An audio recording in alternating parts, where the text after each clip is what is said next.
بسم اللہ الرحمن الرحیم۔ آپ آزمائش سے گزر رہے ہیں تو یہ دیکھیں اللہ کا اشارہ ہے کہ صبر کمزوری نہیں بلکہ دل کی مضبوطی ہے۔ جب انسان کے پاس شکوے ہوں مگر وہ اللہ پر بھروسہ رکھے اور زبان کو روک لے تو یہی وہ صبر ہے جو انسان کو اللہ کے قریب کر دیتا ہے۔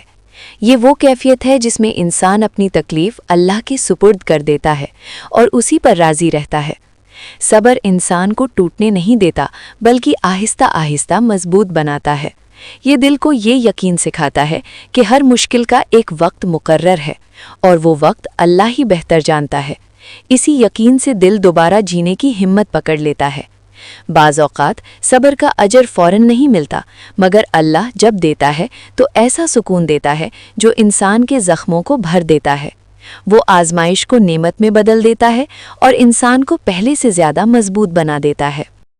اکثر صبر وہیں شروع ہوتا ہے جہاں انسان کے تمام راستے بند نظر آتے ہیں۔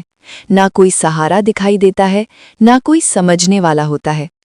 انہی لمحوں میں دل ٹوٹتا بھی ہے اور سنبھلتا بھی ہے، اور اللہ بندے کے دل کو آہستہ آہستہ سکون دینا شروع کر دیتا ہے۔ قرآن ہمیں یاد دلاتا ہے کہ اللہ صبر کرنے والوں کے ساتھ ہے۔ یہ ساتھ صرف الفاظ کا نہیں بلکہ حفاظت، سکون اور وقت پر مدد کی صورت میں ظاہر ہوتا ہے۔ جب بندہ تھک جاتا ہے تو اللہ اس کے لیے آسان راستے کھول دیتا ہے۔ جو آنسو لوگوں کے سامنے نہیں گرتے، جو دکھ دل میں دب جاتے ہیں اور جو صبر صرف اللہ کے لیے کیا جاتا ہے، وہ سب اللہ کے ہاں محفوظ ہوتا ہے۔ اللہ ان چھپی ہوئی تکلیفوں کو ایسے اجر میں بدل دیتا ہے جس کا انسان تصور بھی نہیں کر سکتا۔ اگر آج آپ صبر کر رہے ہیں تو جان لیں اللہ دیکھ رہا ہے اور آپ اکیلے نہیں ہیں۔ اس ویڈیو کو سیو کر لیں مشکل وقت میں دوبارہ پڑھنے کے لیے۔ اپنوں کے ساتھ شیئر کرو تاکہ وہ بھی حوصلہ پائیں، اور کامنٹ میں لکھیں الحمدللہ۔